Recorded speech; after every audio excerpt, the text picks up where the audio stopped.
COVID-19 complications. The December 2019 Wuhan, China experience with SARS coronavirus 2 causing coronavirus infectious disease 2019 or COVID-19 has been instrumental in broadening the understanding of the world of a severe respiratory illness with great potential for complications. In March 2020, the World Health Organization announced that COVID-19 qualified as a pandemic worldwide.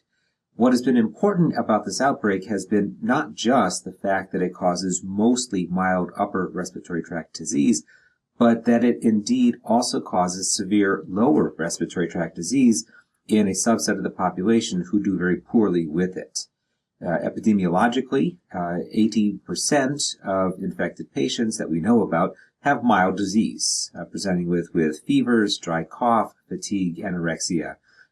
However, the remaining 20% develop severe to critical disease, 15% with severe illness, which requires hospitalization or at the very least medical attention, and 5% critical disease, requiring transfer to the intensive care unit. Overall, the mortality estimates, although still preliminary, are a mortality or death rate of 0.25% up to 3%. So significantly higher than experienced with the very typical annual epidemic with influenza A and B. However, there are some patients who do far less well with severe or critical COVID-19 infection. And those would be patients who are older than 80 years old with a mortality estimate at least of 14%, those with pre-existing cardiovascular disease, mortality rate of 10%, and those who have diabetes mellitus, or a mortality rate of 7%. It does appear that there are some emerging risk factors for patients who will do less well or develop more severe disease after developing COVID-19 infection. The initial experience comes out of, again, those physicians and researchers in Wuhan, China, who in 3 separate studies have shared the following comorbidities. Patients who have pre-existing hypertension, controlled or not controlled, have a 24 to 30% risk of developing severe or fatal disease. Those with pre-existing diabetes mellitus, both type 1 and type 2, have a 12 to 22% risk of developing fatal disease. Pre-existing coronary heart disease, 6%, and those with pre-existing cerebrovascular disease, so cerebrovascular accidents or strokes, including transient ischemic events, anywhere from 2% up to 22% developing progression to severe or fatal disease. Why might this be so? Well, to understand that, we can take a step back and look at the pathogenesis of the SARS coronavirus 2 and how it attacks its target cells. It binds to angiotensin converting enzyme 2, or ACE2, as a receptor, and there are epithelial cells which express this particular enzyme at their epithelial cell surface, specifically cells within the lung, intestines, kidneys, and blood vessels, so endothelial cells.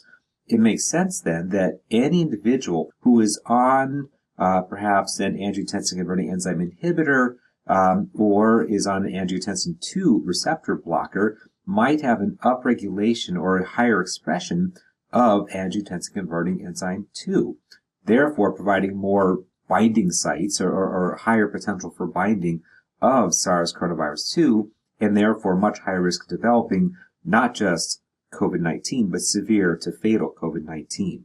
So there is a medical explanation potentially for those patients experiencing worse outcomes. There also, however, may be genetic polymorphisms within angiotensin converting enzyme 2 expression. These have been so far demonstrated, especially in those of Asian ethnicity who also have diabetes, hypertension, or a history of coronary heart disease or cerebrovascular disease. So these patients themselves might also experience worse outcomes because they genetically already hyperexpress ACE2 as a binding site for SARS-CoV-2. What are then the risk factors for developing critical or potentially fatal COVID-19 infection? Remembering again that 5% of all patients so far in the literature we have available demonstrate this progression. Those patients developing critical COVID-19 disease do so by developing acute respiratory distress syndrome, ARDS, hypotensive shock, and multi-organ dysfunction. So just like you might anticipate for other severely progressive infections, not just respiratory infections, but infections which have systemic effects, so too with COVID-19, which progresses. Specific risks for those entering into critical COVID-19 territory are those who are of older age. And in fact, looking at all patients who had critical disease with SARS coronavirus 2, the median age of these individuals was 60 years of age.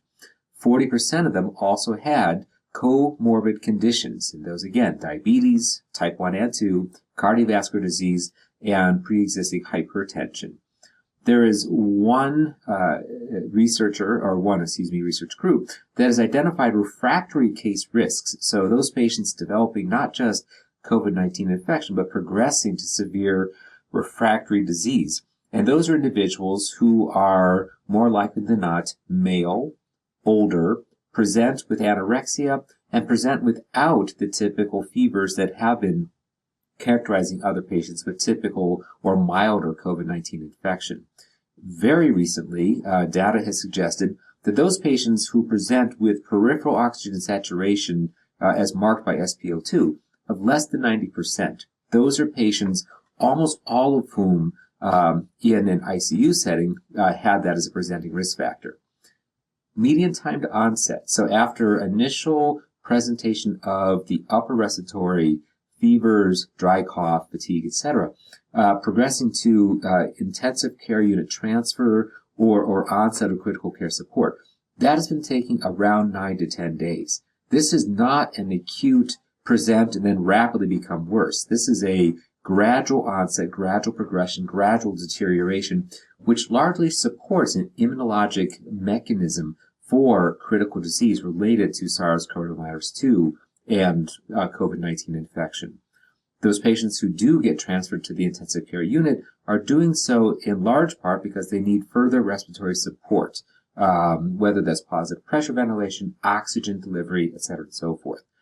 Cause of death so far is not 100% confirmed, but it is suggested to be from progressive hypoxia, which has been refractory to treatment, and possible development of multi-organ failure requiring support which may or may not be successfully administered. And anecdotally, many patients are expiring from uncontrollable or uncorrectable hypotensive shock.